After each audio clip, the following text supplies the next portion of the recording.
ഇന്നത്തെ സുവിശേഷത്തിലെ അവസാന വചനം, നീയാണ് ദൈവത്തിൻ്റെ പരിശുദ്ധൻ എന്ന് ഞങ്ങൾ വിശ്വസിക്കുകയും അറിയുകയും ചെയ്തിരിക്കുന്നു. ശിമയോൻ പത്രോസിൻ്റെ പ്രതികരണം യേശുവിനെ നിത്യജീവന്റെ ഉറവിടമായി അംഗീകരിച്ചുകൊണ്ട് വിശ്വസ്തതയുടെയും വിശ്വാസത്തിൻ്റെയും ബോധം നമുക്ക് നൽകുന്നു. വെല്ലുവിളികളും സംശയങ്ങളും നേരിടുമ്പോഴും യേശുവിനെ അനുഗമിക്കാൻ പ്രതിജ്ഞാബദ്ധരായിരിക്കേണ്ടതിൻ്റെ പ്രാധാന്യത്തെക്കുറിച്ചുള്ള ശക്തമായ ഓർമ്മപ്പെടുത്തലാണിത്. എൻ്റെ നല്ല ഈശോയെ, ജീവിതത്തിൻ്റെ അനിശ്ചിതത്വങ്ങളെ അഭിമുഖീകരിക്കുമ്പോൾ യേശുവിനെ അനുഗമിക്കുന്നതിലുള്ള എൻ്റെ ദൃഢത യേശുവിൻ്റെ ശാശ്വത പ്രാധാന്യമുള്ള വാക്കുകളുടെ ഉറപ്പിൽ അധിഷ്ഠിതമായിരിക്കണമെന്ന് എന്നെ ഓർമ്മിപ്പിക്കണമേ.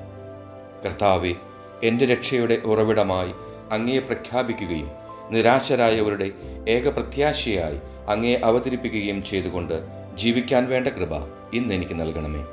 പിതാവിൻ്റെയും പുത്രൻ്റെയും പരിശുദ്ധാത്മാവിൻ്റെയും നാമത്തിൽ ആമേൻ.